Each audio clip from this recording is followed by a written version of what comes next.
Boa noite a todos. Que bom estar com vocês mais uma vez. Ainda bem que eu não falei, que se eu tivesse falado ia sair um estrondo aí. Estar com vocês mais uma noite aqui. Hoje, nesse final de semana da família, estarei falando a vocês especificamente sobre ninguém muda ninguém. Toda vez que o pessoal casa, a gente sempre ouve assim, não, mas quando casar melhora, quando casar muda. O bicho vai aumentando, viu, irmãos, depois que casa, viu? Quando tá namorando, o bicho é pequeno, é meu gatinho, minha gatinha, né? Meu piu-piu, passarinho, vovô, papapá.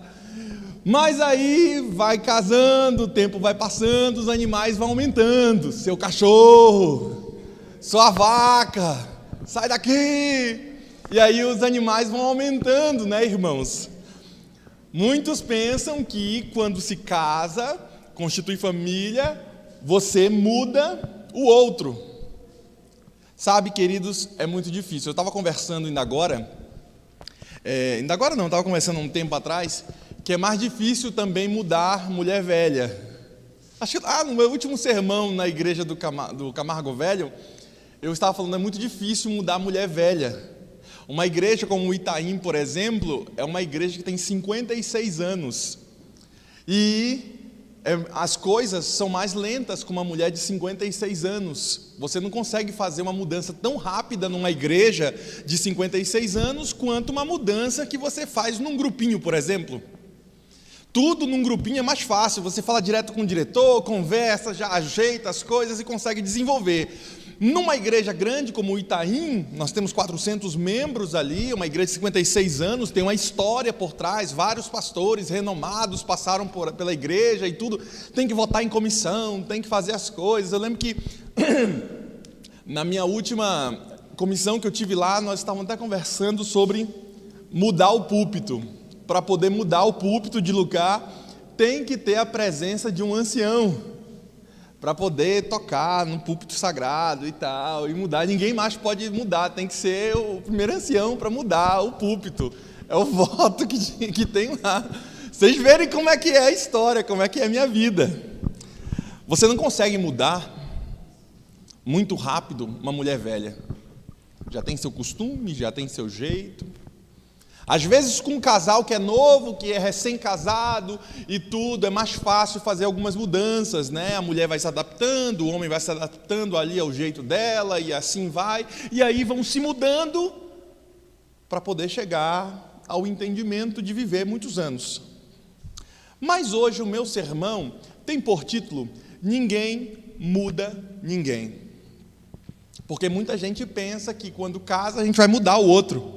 Quando a gente casa, agora vai ser melhor, agora vai mudar. A vida é dura, irmãos. Abra a Bíblia no livro de Efésios, capítulo 4, verso 31 e 32. Efésios, capítulo 4, verso 31 e 32.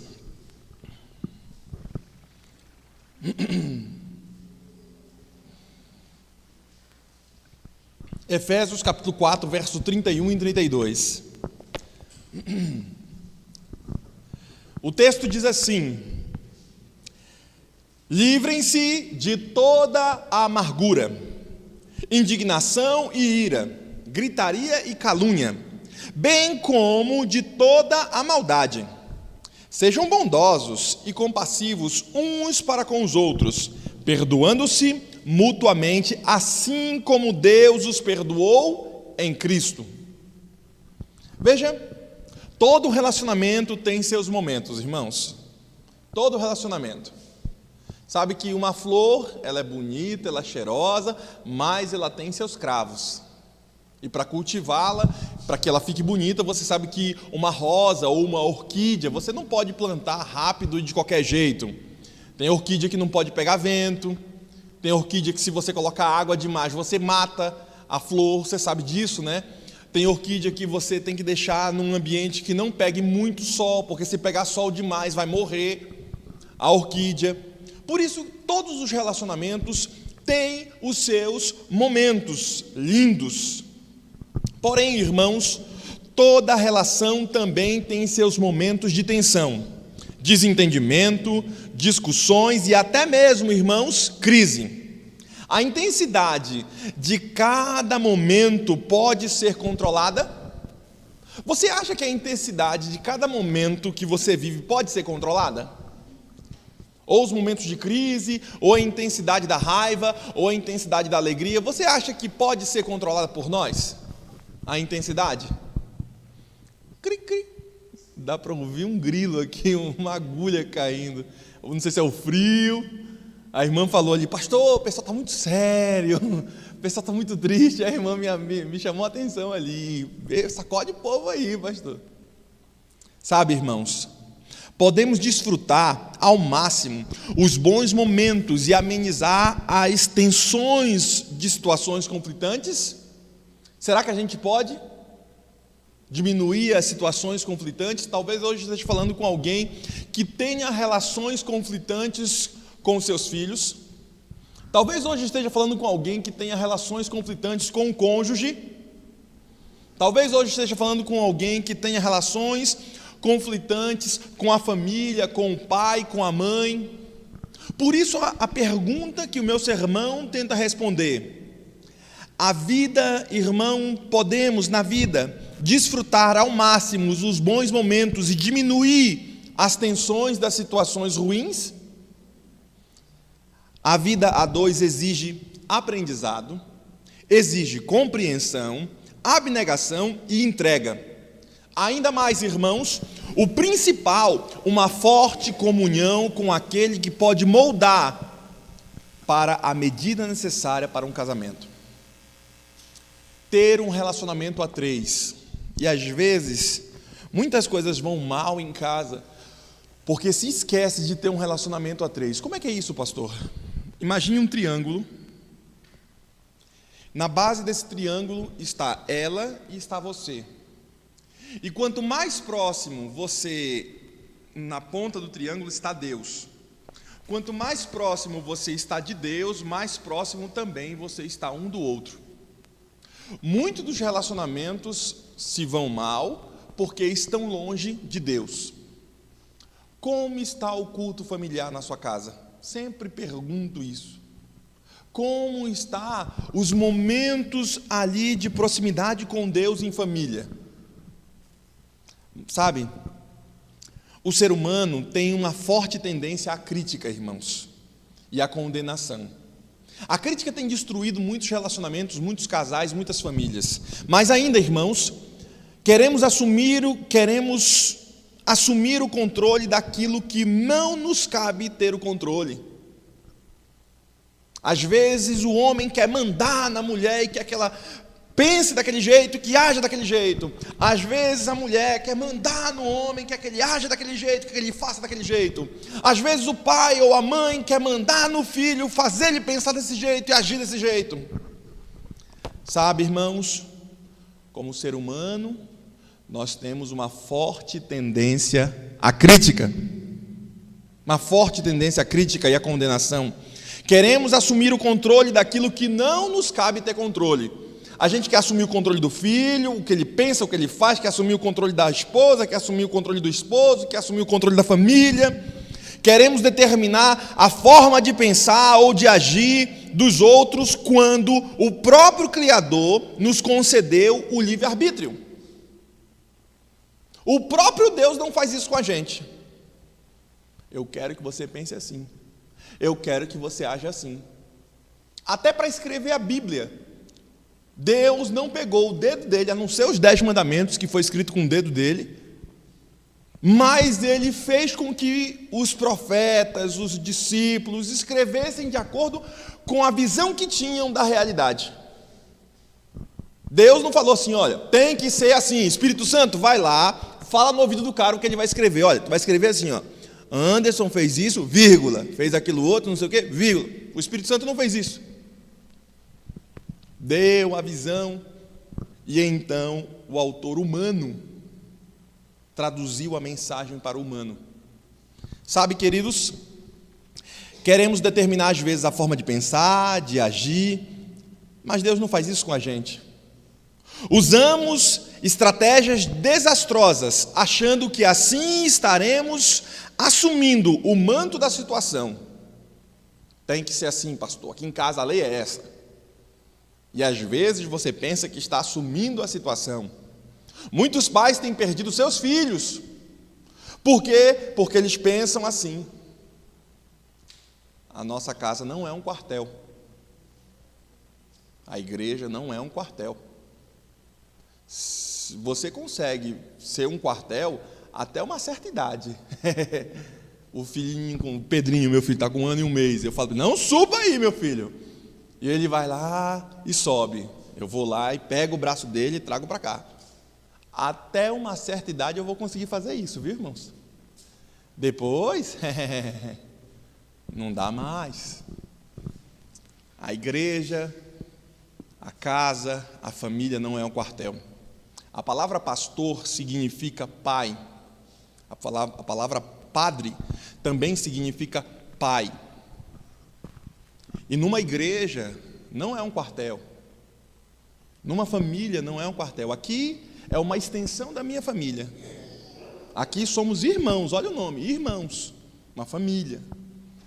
Aqui não é 01, 02, 03, porque é quartel, né?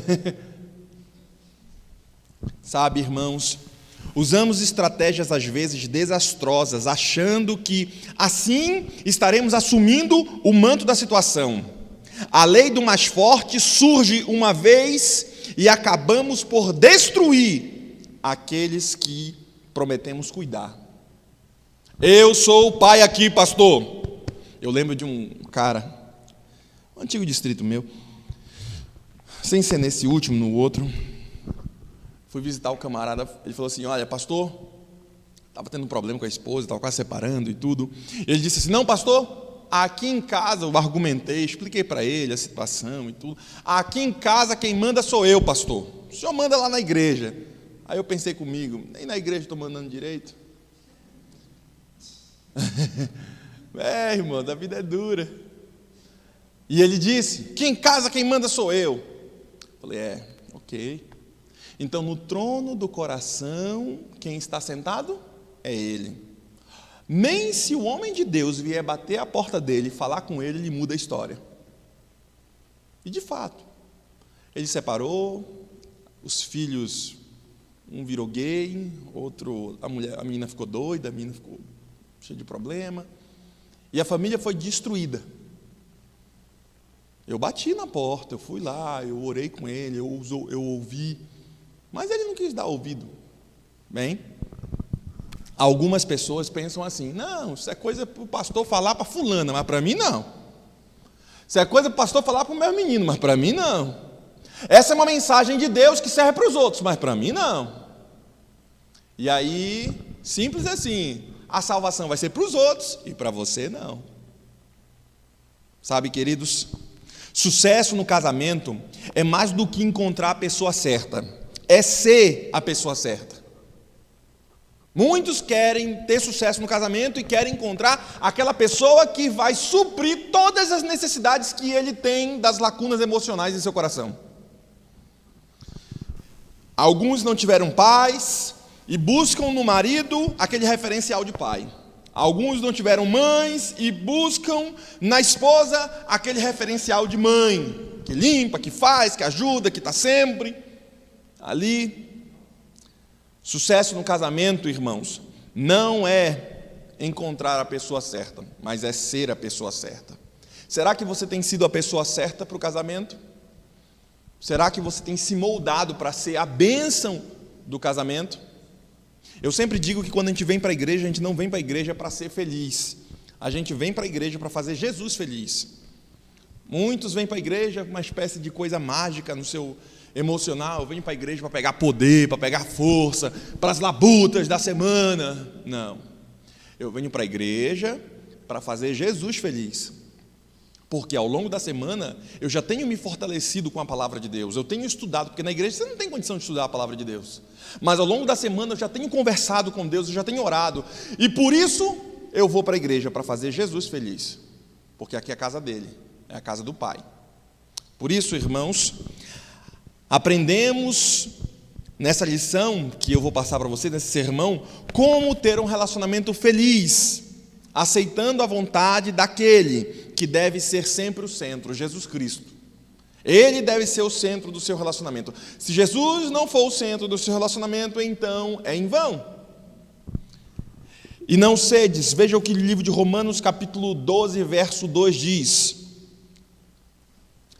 E não sedes, Romanos 2, verso 12, e não sede conformados com este mundo, mas sede transformados pela renovação do vosso entendimento, para que experimenteis qual seja a boa, a agradável, a perfeita vontade de Deus. Nesse meu sermão, que tem por título Ninguém Muda Ninguém, eu estabeleci aqui algumas estratégias desastrosas que os casais têm feito para tentar mudar o outro, que as famílias têm feito para tentar mudar o filho, mudar a esposa, mudar o esposo. E, irmãos, são estratégias desastrosas. E como primeira estratégia desastrosa que as pessoas, que os casais tentam mudar o outro, como primeiro item coloquei em meu sermão de uma estratégia desastrosa, é que há o aumento da voz quando estão discutindo. A resposta branda desvia o furor, mas a palavra ríspida desperta a violência. Uma estratégia errada que muita gente toma é elevar o tom da voz. E você está numa discussão sobre um determinado argumento, você colocando, você falando, e no final você sabe que vai perder o argumento, então você levanta a voz e diz: olha, vai ser assim. É uma estratégia extremamente desastrosa.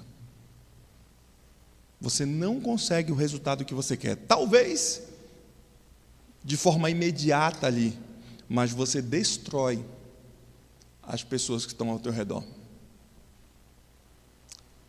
Desde quando, irmãos, nos exaltar e até mesmo gritar soluciona algum problema? Desde quando? Ficar gritando vai solucionar algum problema?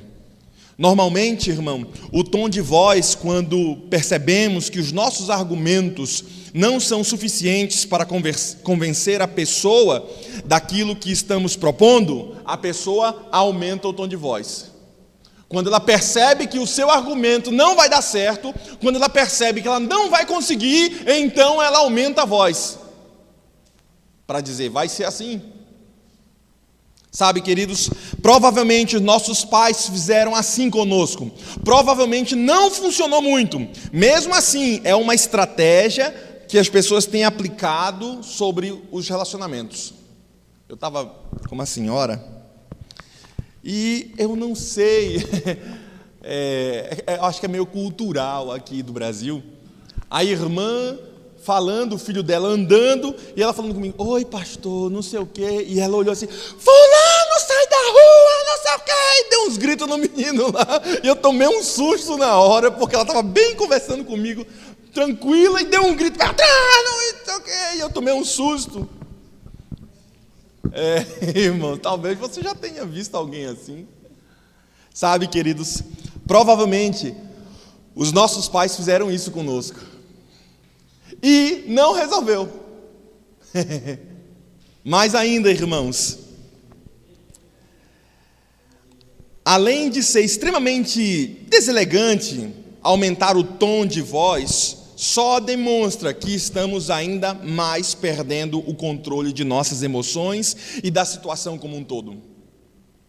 Quanto mais você grita, mais você demonstra que você perdeu o controle. Mas você demonstra que você está perdendo a batalha. E por isso, você grita. Só que o seu grito vai funcionar até uma certa medida. Quer seja com seu esposo, quer seja com sua esposa, quer seja com seus filhos. Com seus filhos, até uma certa medida. O moleque, depois que crescer, o seu grito vai ser só mais um que ele vai ter na vida. Seu esposo, essa mulher grita mesmo. Fica aí falando, ele vai, vira as costas e vai embora. Ou então a briga é instaurada. O homem fica gritando e tudo, a mulher está doida já para mandar ele para a China. Sabe, queridos, as palavras de Jesus sempre foram brandas, sempre foram sábias, mesmo quando fora pressionado e agredido. Mas ainda, ele nos deixou uma promessa. O livro de Mateus, capítulo 5, verso 5, diz assim, bem-aventurado os mansos, porque eles herdarão a terra. Há uma história de uma mulher que o seu marido era pinguço, bêbado, cara, todo dia bebia. A irmã que está cuidando de lá, do Pedrinho lá em casa, o marido dela bebe demais. Já foi da igreja, saiu e tudo, e bebe. E ela falou para mim, segunda-feira, quando ele vai comprar o pão, ele já fica por lá. E não tem dia. Terça, eu falei, e hoje, irmã? Está lá, bêbado. E chega em casa, se eu acender um fósforo, pastor, o homem pega fogo. Porque ele bebe as barrigudinhas, né? Aquela cachaça barrigudinha. E ele vai bebendo, e vai estourando. Estourou, ganhou uma herança do pai dele de 10 mil reais. Em 3 meses ele estourou. Tudo na cachaça. Sabe, queridos, muitos casais, no início dos seus relacionamentos, são um exemplo de docilidade, um exemplo de compreensão. Acabou de casar, é doce, tem compreensão e tudo, e aquela coisa muito bonita. Sabe, irmãos, infelizmente, após alguns anos, as diferenças que deveriam ser superadas se tornam em foco de brigas e discussões. Infelizmente, depois de alguns anos de casado, 10 anos, 15 anos, 20 anos, 30 anos de casado, quando você agora passa a conhecer melhor, deveria estar se organizando para isso, o foco, às vezes, são as discussões e as brigas. Tais atitudes, irmãos, não refletem o desejo de contribuir com quem amamos, mas sim de diminuí-lo. Não desejam libertá-los, diz o autor aqui, mas querem dominá-los. Não desejam ensiná-los a pensar, mas querem adestrá-lo para obedecer às suas ordens. Muitas vezes, o marido quer adestrar a mulher para que ela obedeça a ordem. Muitas vezes a mulher é carne de pescoço e quer adestrar o marido para obedecer às ordens dela. Futuca aqui, futuca ali, para com a festinha de noite, para poder moldar o marido para fazer o que ela quer. Sabe, queridos, tais atitudes não refletem o desejo de contribuir com quem amamos, mas sim de diminuir a pessoa. Reflitam juntos, irmãos, sobre as razões que têm levado cada um a esse estado de descontrole. Pare um momento e reflita, por que vocês estão descontrolados? Quer seja ao falar com o filho, quer seja ao elevar a voz, porque o item dessa parte de meu sermão é que muitos casais começam a elevar a voz nos seus relacionamentos. Pensem no quanto estão perdendo um do outro ao permitirem isso. Pare e pense, o que vocês estão perdendo quando vocês permitem esse tipo de briga acontecendo dentro de casa? Os filhos vendo, vocês mesmos. Mais ainda, retomem os gestos de amor e companheirismo que os uniram. Sejam corteses. Às vezes o camarada é muito cortês com o chefe na rua, é muito cortês com o vizinho, é muito cortês com o cara da padaria, mas o cara não é cortês em casa. Não é cortês com a esposa, não é cortês com os filhos.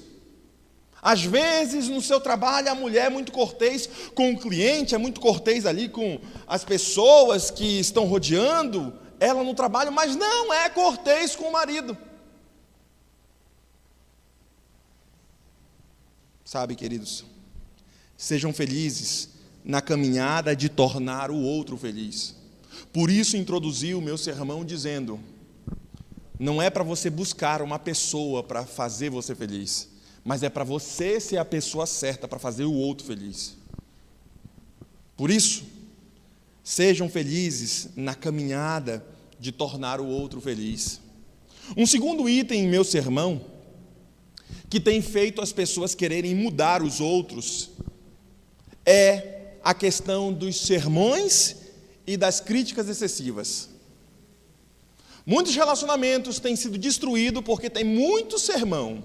A mulher vem e dá um sermão: você está aí, faz assim, faz assado, está desse jeito, e não melhora, e não age, e fica dando um sermão.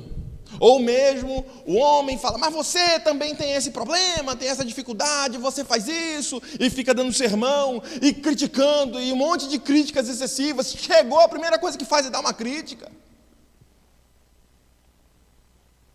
Provérbios capítulo 21, verso 9, diz assim: melhor é morar num canto do eirado do que com uma mulher rixosa numa casa ampla.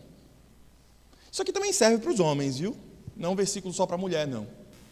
O autor de Provérbios está dizendo: é melhor morar no roçado, no meio do roçado, do que morar numa casa grande, onde a mulher é reclamona. Reclama de tudo, é uma goteira.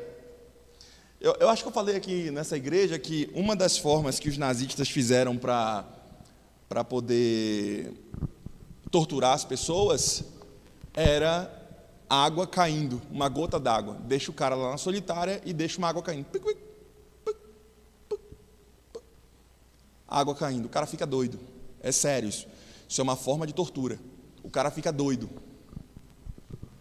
Uma mulher ou um homem que só reclama, como o autor bíblico diz assim, rixosa, parece uma goteira, deixa o cara ou qualquer relacionamento doido. Deixa a mulher doida. É só reclamação, é uma goteira, é só para baixo, é só dizendo que não vai dar certo. É uma goteira. O cara fica doido, a mulher fica doida. Por isso eu coloquei em meu sermão excessos de críticas, e os sermões têm destruído muitos relacionamentos. Sabe? Apesar do versículo que nós lemos aqui falar só sobre o sexo feminino, ele se encaixa perfeitamente com os homens também, porque tem muito homem que é reclamão demais. Muitas vezes repetimos as mesmas palavras, as mesmas justificativas e até ameaças diante das situações conflituosas. Muitas vezes fala a mesma coisa, a mesma ameaça, a mesma crítica, sempre. Talvez pensemos que pelo excesso de palavras podemos mudar o outro, transformá-lo, ou melhor, tentar melhorá-lo. Mas saiba, você conseguirá tudo o contrário do que você está querendo se você utilizar sermões demais e críticas excessivas. Sabe, queridos, nós não percebemos que esses argumentos fixos, você é sempre assim, você sempre faz errado, você sempre faz isso, você nunca consegue fazer aquilo outro, esse tipo de sermão, esse tipo de crítica excessiva, esse tipo de argumento fixo, irritam o parceiro, gerando uma verdadeira aversão ao convívio. Muitos homens, muitas mulheres, às vezes preferem estar no trabalho do que quando chegar em casa ter esse tipo de crítica de novo. Prefere estar na rua. Sabe, queridos, você sabia que a bebida, ela é uma válvula de escape? O cara que se droga, o cara que bebe, é óbvio que a droga, quando eu digo a droga, a cocaína, essa maconha, essas coisas, o vício é uma forma de prender a pessoa como cliente. Mas a cerveja, ela demora um pouco mais para viciar. E na maioria das vezes a pessoa procura esse tipo de narcótico, esse tipo de coisa entorpecente, bebida, cachaça, o que quer que seja, como uma válvula de escape para os seus problemas. O cara sofre problema no trabalho, o cara, sei lá, é um derrotado na vida, o cara sofre problema em casa, e então ele vai lá e bebe. E a gente às vezes pensa, esse cara é um doido, fica bebendo sempre. É uma válvula de escape de um problema que ele tem. Por isso, por favor, irmãos, economize as palavras, evite situações repetitivas e desgastantes, busque novas estratégias, irmãos, novos diálogos, novos exemplos. No momento adequado, irmãos, sugira uma nova leitura, uma nova forma de fazer as coisas, dando um drible na situação conflitante. Crie atalhos, irmãos, de felicidade e de compreensão. Tem algumas coisas que o Senhor Jesus disse que só saem com jejum e oração. Faça diferente. Se você já falou demais, pastor, o senhor está me dizendo para me falar manso, para me falar. Eu já falei manso, pastor. Eu já falei agitado. Eu já fiz de tudo, pastor, e não mudou as coisas e tudo. Ó, joelho no chão. Tem algumas coisas que só mudarão com o joelho no chão. Se você nunca jejuou por seu cônjuge, se você nunca jejuou por seu filho, por sua filha, está na hora. Vá, se ajoelhe diante da cama dele, sem ele saber, sem ninguém saber, e ore por ele. Jejue por ela, jejue pelos filhos, entregue na mão do Senhor. Quantas histórias a gente lê e ouve de filhos que foram protegidos quando todo mundo se quebrou, o filho da irmã que estava ali orando foi protegido. Quantas vezes a gente orou, já ouviu essas histórias? Deus protege, querido irmão. Por último, em meu sermão, para concluir, eu coloquei um terceiro item. Chantagens e punições são coisas que as pessoas fazem para tentar mudar o outro. Querem fazer chantagens e punir o outro. Não vos priveis um ao outro. 1 Coríntios capítulo 7, verso 5. Não vos priveis um ao outro, senão por consentimento mútuo, por algum tempo, para vos aplicardes ao jejum e à oração, e depois ajuntai-vos outra vez, para que Satanás não vos tente pela vossa incontinência. Muitos chantagiam o outro. Ah, hoje você não vai ter relação sexual. Hoje não tem festinha. É uma forma de chantagear. O texto bíblico deixa claro: não prive um ao outro, senão por consentimento mútuo. Mais ainda, irmãos, para que Satanás não vos tente pela vossa incontinência. De todas as estratégias que falei para vocês, que são estratégias desastrosas entre os casais querendo mudar o outro, essa é a mais infantil e a mais desastrosa. Sabe, queridos, ela usa os casais e tentam mudar, chantageando e punindo os casais através dos relacionamentos ali sexuais. E hoje não vai ter festinha, hoje não vai ter playground, nem nada. Mas ainda, irmãos, isso chega a beirar a ser infantil. Mais do que isso, é comum alguns ficarem dias sem se falar, outros cessam os momentos íntimos, dormem afastados, não terá isso ou não terá aquilo, enquanto não cumprir o que o chantageador deseja. Essa é a mais infantil e a estratégia tentando mudar o outro, a pior que tem. A que menos você consegue resultado. E o resultado é extremamente desastroso. Sabe, queridos, mais ainda, tudo isso parece até um relato de filme, diz o autor aqui. Parece que, poxa, pastor, isso aí acontece? Isso acontece. Parece um negócio de novela. quanto mais diálogo, melhor se entenderão as partes envolvidas, irmãos. Quanto mais oramos e conversamos com Deus, mais próximos e íntimos ficamos dele. E assim entendemos melhor sua vontade. Quanto mais conversamos com o nosso cônjuge e com os nossos filhos, diz o autor, mais fácil nos entenderemos e cresceremos juntos. Há sempre momentos que devemos calar. Há sempre momentos que devemos falar também. Porém, irmãos, até mesmo nesses momentos que a gente tem que ficar calado, devemos fazer com um diálogo sem som, comunicando o amor que temos pelo outro, e é assim que Deus faz com a gente. É assim que nós devemos aprender e fazer com o nosso cônjuge. Tem que dialogar. Se você não conversar, meu irmão, a casa cai. Por fim, eu sempre trago em meu sermão um texto da profetisa Ellen White, para que a gente tenha um embasamento acerca do assunto que eu estou falando em meu sermão. O livro A Ciência do Bom Viver, página 132, diz assim, ao enfrentar o recém-casado par a vida com a sua carga de perplexidade e cuidado, desaparece o romance com o qual tantas vezes a imaginação reveste o casamento. Marido e mulher ficam conhecendo mutuamente o caráter, como não lhe era possível conhecer na época de namoro. Mais ainda, diz a autora, e este é um período assaz e crítico da vida. A felicidade e utilidade de toda a sua vida futura depende de seguirem agora o devido procedimento. Muitas vezes descobrem no outro fraquezas e defeitos insuspeitados, mas os corações que o amor uniu descobrirão também excelências até então desconhecidas.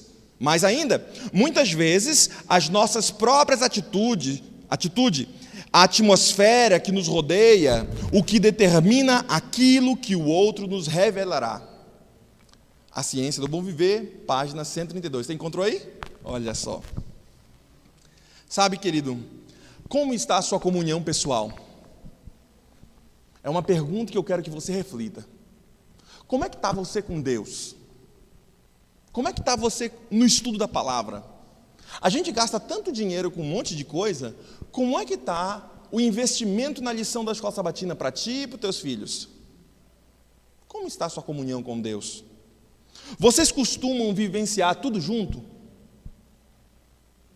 Mais ainda, qual foi a última vez que vocês saíram a sós? Sem os meninos. Qual foi a última vez que vocês saíram a sós? Mais ainda, quais razões os aproximaram no passado? O que foi que aproximou vocês dois? Quais as razões que aproximam vocês hoje? Sua família serve ao Senhor Jesus? Essas são perguntas que eu quero que você reflita nesse sermão. Eu não vou fazer um apelo para que você venha à frente, para que você ore e tudo, mas eu faço um apelo para que você reflita sobre as perguntas que eu fiz em meu sermão. Sabe, queridos, hoje falei a vocês sobre ninguém muda ninguém. Muita gente que entra para o casamento pensa que vai mudar o outro. Aqueles que já estão mais tempo embarcados já perceberam que não dá para mudar muita coisa. Por isso falei a vocês, alguns tomam estratégias desastrosas. Como primeira regra, alguns fazem o quê? Aumentam a voz. Também falei a vocês que nessas estratégias desastrosas, alguns têm sermões e críticas excessivas. Sempre estão criticando, sempre estão dando sermões. E também falei a vocês que alguns chantagiam e fazem punições. Ah, você não vai falar comigo, ou você vai dormir na sala, até que você faça o que eu estou querendo. E também, irmãos, eu quero fazer um apelo a vocês casais que estão aqui, a vocês família que estão aqui, família de Deus. O Espírito Santo de Deus, quem convence a gente do pecado.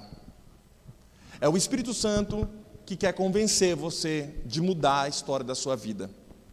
Alguns precisam cortar as arestas, Sabe, irmãos, o que Deus uniu, que o homem não separe. Que nada nessa terra separe você do seu marido, da sua esposa, dos seus filhos. O apóstolo Paulo fala sempre assim, que nem a profundidade, nem a altura, nem coisa alguma deve me separar do amor de Cristo.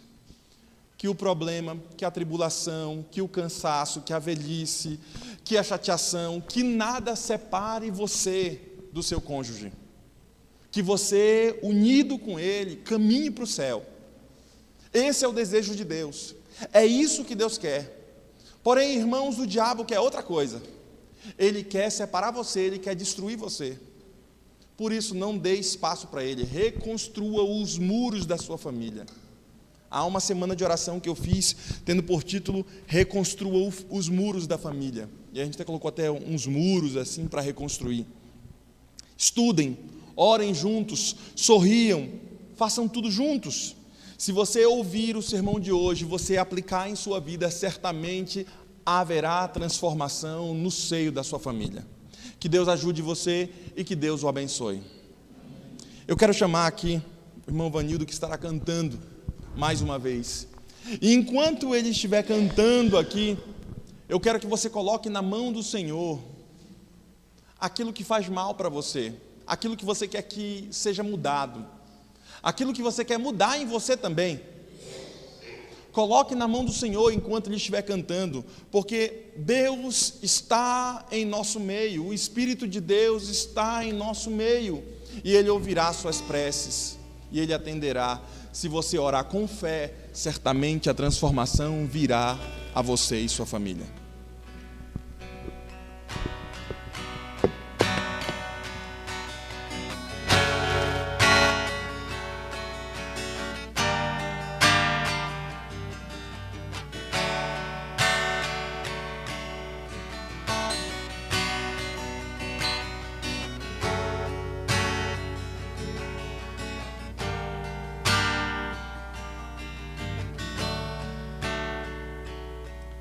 Andando sozinho, me afastei do caminho, sem notar que estava perdido por mares violentos e grandes desertos. Sem rumo vaguei, sem destino. Olhando à distância, avistei a esperança, me olhando sorrindo, dizendo: meu filho, te amo com amor infindo.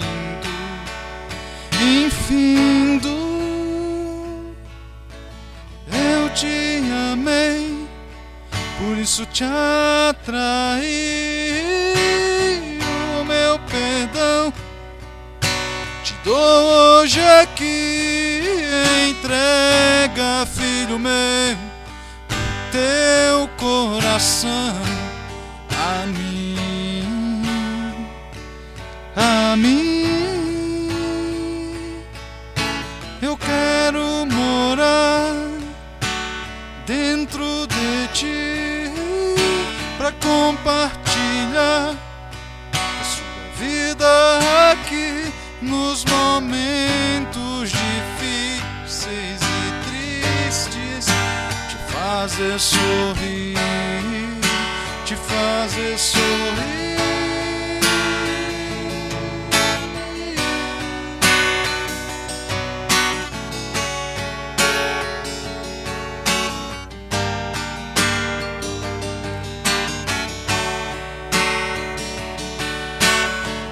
Te amei, por isso te atraí. O meu perdão te dou hoje aqui, entrega, filho meu, teu coração a mim, a mim. Eu quero morar dentro de ti,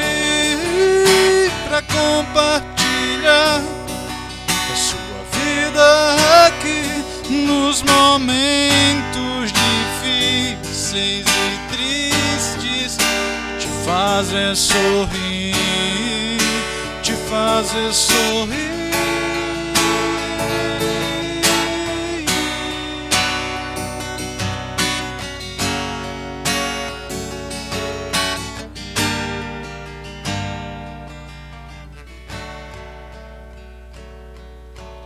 Eu te amei, por isso te atraí. O meu perdão te dou hoje aqui. Entrega, filho meu, teu coração a mim, a mim. Te amei. Amém. Vamos orar ao Senhor. Assim como foi expressado pela canção, Senhor, entregamos a Ti nossa família. Dificuldades temos, Senhor, problemas temos, mas sabemos que em Ti somos mais que vencedores, Senhor. Hoje num dia frio, Senhor, hoje num dia ruim, às vezes para sair de casa, de noite, mas a gente está aqui, Senhor, para ouvir Tua voz. Ajude-nos, Senhor, a transformar as famílias. Sabe, Senhor, o inimigo tem muita raiva das famílias de Deus.